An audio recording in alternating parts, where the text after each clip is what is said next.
আল্লাহরে ডাক দেয়া কয়, আল্লাহ,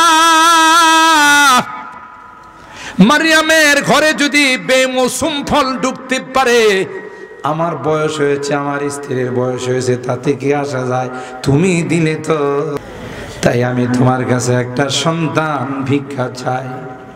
যদি বেমৌসুম ফল, তোমার কাছে কোনো কিছুর অভাব নাই, তোমার ভান্ডারে কোনো কিছুর কমতি নাই, যখন সাবালিকা হয়ে যাবে তাদের সাথে দেখা করা তার জায়েজ নাই। সুবহানাল্লাহ। এই জন্য এমন ব্যক্তিকে জিম্মাদার বানাইলাম, এমন ব্যক্তির হাতে মারিয়ামের লালন পালনের দায়িত্ব দিলাম, যার সাথে মারিয়ামের দেখা দেওয়াও জায়েজ আছে। খালুর সামনে ভাগ্নি যাইতে পারে না, কথা কয় না, পারে না, পারে না, জায়েজ আছে না নাই? ওয়াকাফালাহা জাকারিয়া, হযরত জাকারিয়া দায়িত্ব নিয়ে নিল। আল্লাহু আকবার বলেন। নিয়ে মসজিদে আকসার মধ্যে বাইতুল মুকাদ্দাসের একটা জায়গাতে নিরাপদ একটা কামরা বানাইল, যে কামরার ভিতরে শুধু মারিয়াম থাকে, আর কেউ যাইতে পারে না। খালুজান মাঝে মধ্যে গিয়ে তার খাবার দাবার, কসমেটিক্স, তেল বানি দিয়ে আস। একদিন হঠাৎ করে দরওয়াজা বাহির দিয়া তিনি তালা লাগাই দেন।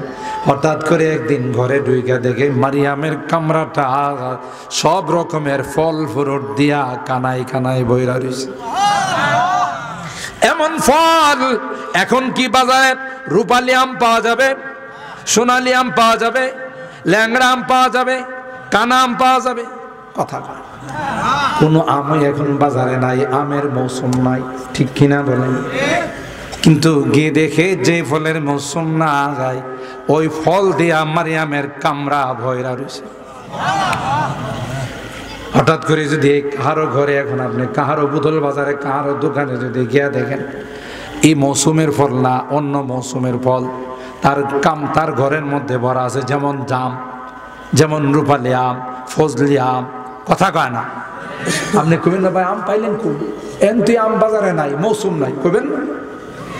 যেই মারিয়ামের কামরায় এই বেমৌসুম ফল হযরত জাকারিয়া দেখলেন, দেখার পর জিজ্ঞাসা করলো জাকারিয়া তার মারিয়াম আলাইহিস সালামকে, ক্বালা ইয়া মারইয়াম আন্না লাকি হাযা। মারিয়াম, এই ফল কোত্থেকার? এ তো বাজারে নাই, আউট অফ দ্য মার্কেট, তো মার্কেটে নাই কোথাও। তোমার এই ফল কে দিয়ে গেল? আর তালার চাবি তো আমার কাছে, কেউ দিয়ে গেলে তো তালা ছাড়া, তালা খুললো কেমন? আশ্চর্য বলতেছেন। গিয়া দেখি এক মাজারের মধ্যে লেখা সাইনবোর্ড, খেতাসার মাজার। বাবারে কত মাজারের নাম শুনছি, খেতাসার মাজারের অর্থটা বুঝলাম।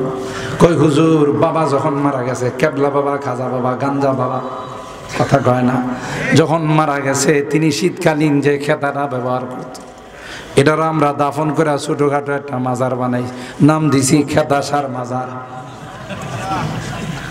আর যত মাজার দেখবেন সবটি মেন রোডে যা, কথা কয়। যত পীর মারা যায় দেখবেন এগুলো কিভাবে যেন মারার সময় আজরাইলের সাথে চুক্তিপত্র করে নেয়।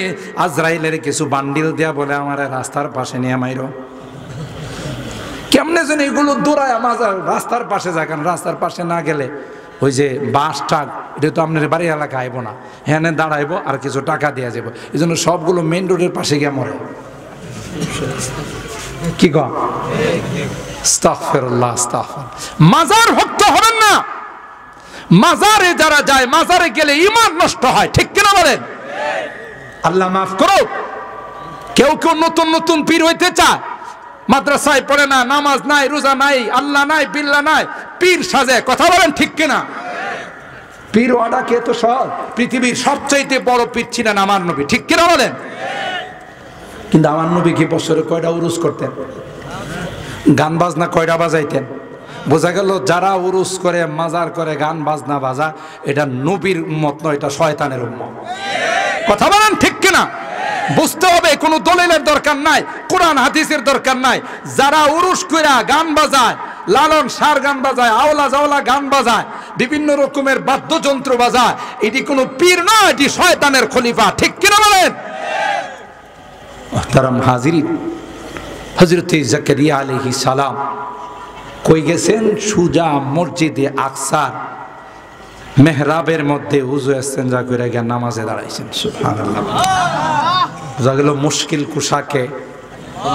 এক মাজারে যায় দেখি সাইনবোর্ড লেখা মুশকিল কুশার মাজার। আমি আস্তাগফিরুল্লাহ, মুশকিল কুশা তো হইলে আল্লাহ, আল্লাহ কি মারা গেছে? তেহে যে মাজার বানাইলো, তাইলে মানে হের বাবার হে মুশকিল কুশা বানাইছে।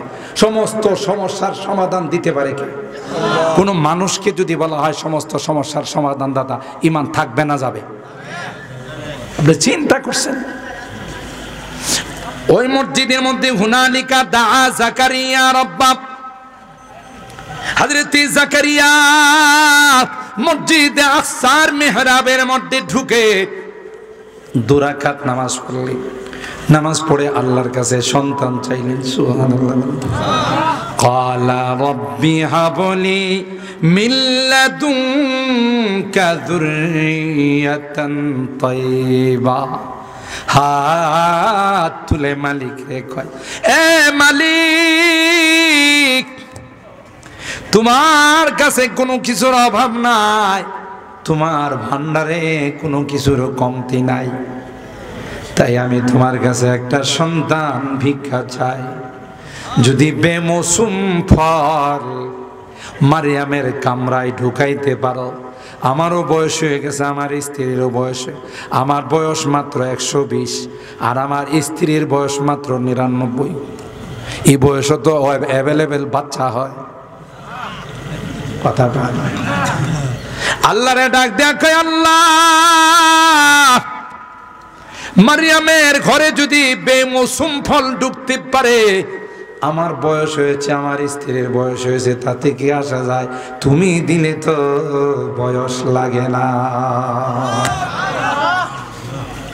এখানে আমি অনেক বয়ানে বলি, হযরত জাকারিয়া কিন্তু শুধু সন্তান চায় নাই, আল্লাহ আমার একটা ছেলে দিও, একটা মেয়ে দিও, সন্তান চায় নাই, বরং তার দোয়ার মধ্যে বলছে, রাব্বি হাবলি মিন লাদুনকা যুররিয়াতান তাইয়্যিবা। আল্লাহ আমাকে একটা পবিত্র নেককার সন্তান দিও।